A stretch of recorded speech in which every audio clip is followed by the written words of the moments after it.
Hello YouTube!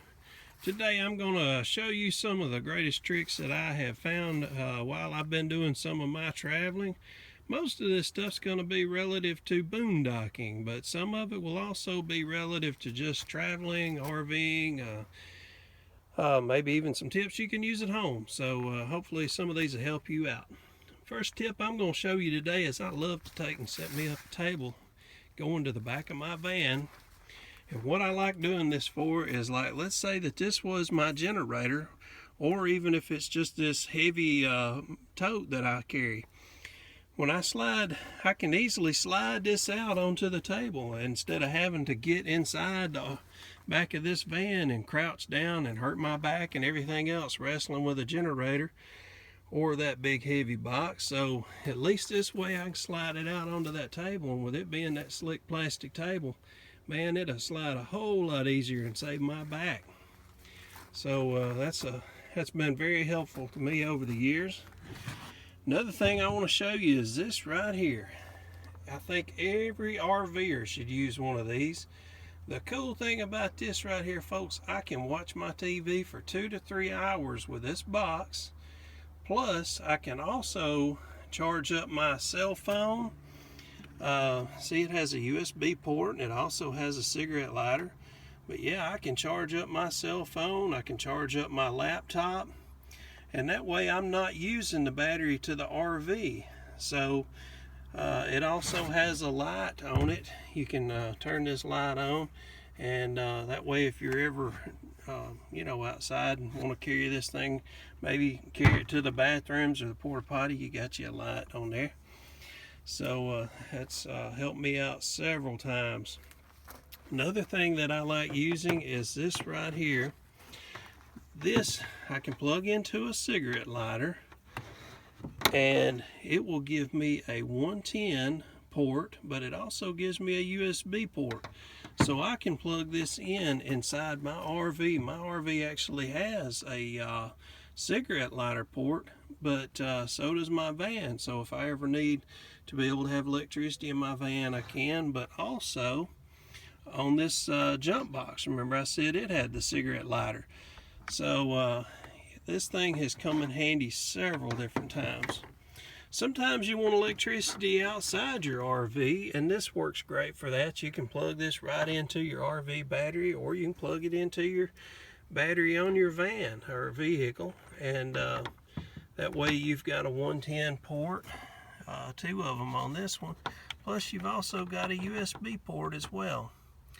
Now this one's only 400 watt, but I highly suggest getting one about 800 watt if you can. I can operate a few things like my small TV, but say if I had an 800 watt, I might could do the TV and maybe one other small item at the same time. Now, I'm going to show you now my favorite trick of all that I'm going to share with you today. Let's say that you have been traveling around and your battery has died on your RV. So, travel trailer, RV, I call it an RV, it's travel trailer anyway. So, take your battery out of your RV and put it into the floorboard of your van or truck or whatever. And let's say you're about to travel to your next destination.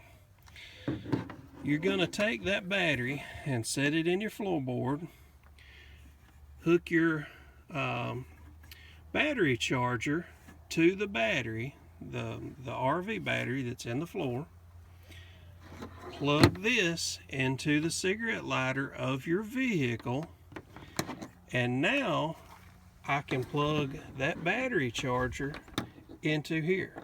So basically what I'm doing is, as I'm traveling, I'm able to use that battery charger plugged into this little inverter, which goes to the cigarette lighter.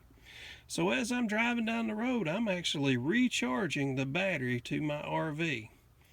Now, some people have the capability of actually charging it hooked through their RV plug that's on their vehicle.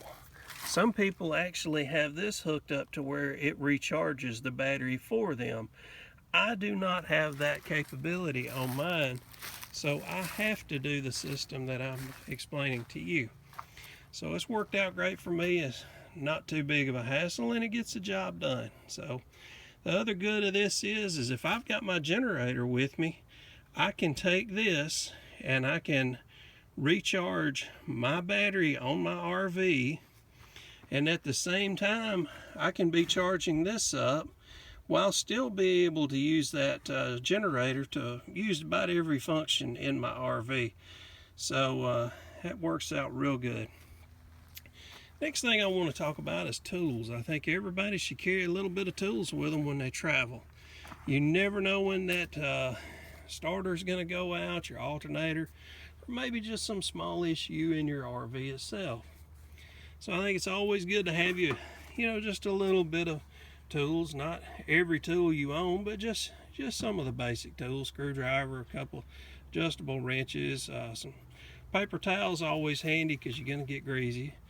But I always suggest having a flashlight in there, and this is not a flashlight I ever use. This is only for emergency only. That way I know if I broke down on the side of the road, I've got a couple of hours that I can use that flashlight. So this is a tool I like to carry as well, because not only if I'm needing firewood, I've got a way to chop me a little firewood, but if I need a hammer, I've also got a hammer head. That saves me from having that much more weight. If I carried a hammer, that'd be that much more weight I've got in the vehicle.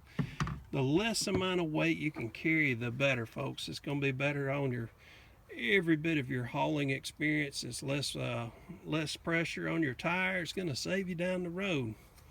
So another good is like I can use that axe to chop up some of these little blocks of hickory, which I'm going to use that when I do my cooking out. So whenever I cook out, I always like throw a little bit of hickory or a little bit of oak in there, give it some extra flavor to it. So kind of a 2-for-1 on that deal. Speaking of cooking out, these come in handy when you're cooking out, of course. You can get these at Walmart, but I'm going to tell you the better reason that I carry these gloves with me. When you were unloading your dump tank, and you're fooling with that hose and pulling those valves open and touching all that stuff, I don't care how good you are at doing it, you're gonna get some of the germs on your hands. Use these gloves. Once you're done, you throw them away. But at least that way, if you're in a situation where you can't wash your hands, you can use these disposable gloves and not get back into your vehicle and spread those germs all over your steering wheel and all in your vehicle. And you might think about it today of hey, I just got through fooling with that hose, and I drove 5 miles and I stopped and ate something, but I washed my hands. You might not think about the next time you get behind that steering wheel that, hey, it's got yesterday's funk on there from when I fooled with that hose. So these things are good. They're gonna save you some health issues down the road.